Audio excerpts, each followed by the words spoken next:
دیکھیے اللہ تعالیٰ نے نبی بھیجا، نبی کو کتاب دی، اب اس کے بعد کچھ عرصے تک تو امت نے کتاب کو تھاما، نبی کے راستے پر چلے،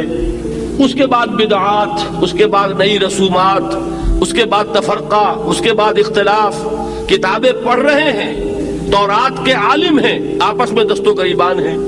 اسی تورات کو پڑھ رہے ہیں، وہ اس کو کافر کہہ رہا ہے، وہ اس کو کافر کہہ رہا ہے، نتیجہ کیا نکلے گا؟ اگلی نسل کے دل میں شکوک و شبہات پیدا ہو جائیں گے۔ آج جو آپ اپنے معاشرے میں دیکھ رہے ہیں، علماء کا اختلاف، علماء آپس میں دست و گریبان، فلاں فلاں کے کفر کا فتویٰ دے رہا ہے، وہ اس کے کفر کا فتویٰ دے رہا ہے،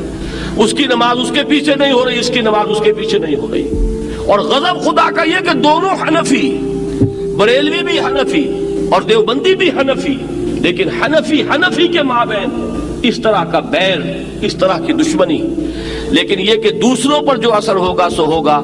پہلا نقد اثر جو ہوتا ہے خود اپنی نوجوان نسل پر ہوتا ہے، وہ دین سے برگشتہ ہو جاتی ہے۔ دین میں اگر کچھ ہوتا تو ان کا رویہ یہ ہوتا، دین میں اگر کوئی خوبی ہوتی تو ان کا طرز عمل یہ ہوتا۔ یہ لوگ اپنی اپنی مسندوں کو سنبھال کر بیٹھے ہوئے ہیں، اس کے سوا انہیں دین سے کوئی غرض نہیں، کوئی دلچسپی نہیں۔ یہ ہے وہ نتیجہ کہ جو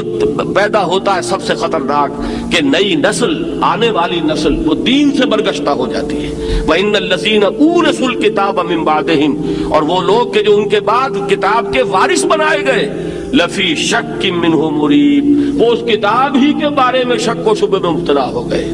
اگر اس قرآن میں خیر تھا تو یہ کیا ہو رہا ہے جو ظاہر ہو رہا ہے؟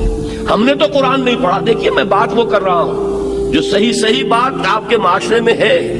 کہ ایک شخص کہتا ہے میں نے تو قرآن نہیں پڑھا بھائی، میں تو اس لیے گمراہ ہوں، یہ تو قرآن کے پڑھے ہوئے ہیں، ان کو کیا ہوا ہے، ان کا کردار کیا ہے، ان کا طرز عمل کیا ہے؟ یہ قرآن کے حافظ، یہ قرآن کی ایک ایک جو ہے لفظ کے بارے میں بتا دیں گے کہ اس کا اعراب کیا ہے، اور ذرا زبر اور زیر کی غلطی ہو جائے تو پکڑ لیں گے، لیکن قرآن مجید نے ان کے کردار پر کیا اثر کیا ہے،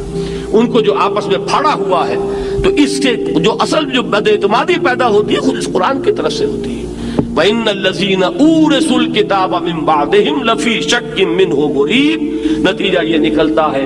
علماء کے اس تفرقے کا کہ پھر جو لوگ ان کے بعد وارث بنتے ہیں اس کتاب کے، وہ کتاب ہی کے بارے میں شک و شبہ میں مبتلا ہو جاتے ہیں۔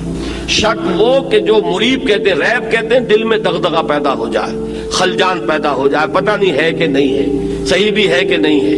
یہ وہ ہے شک منہ مریب، ایک ایسے شک میں مبتلا ہو گئے کہ جس نے ان کے دلوں کے اندر خلجان پیدا کر دیا۔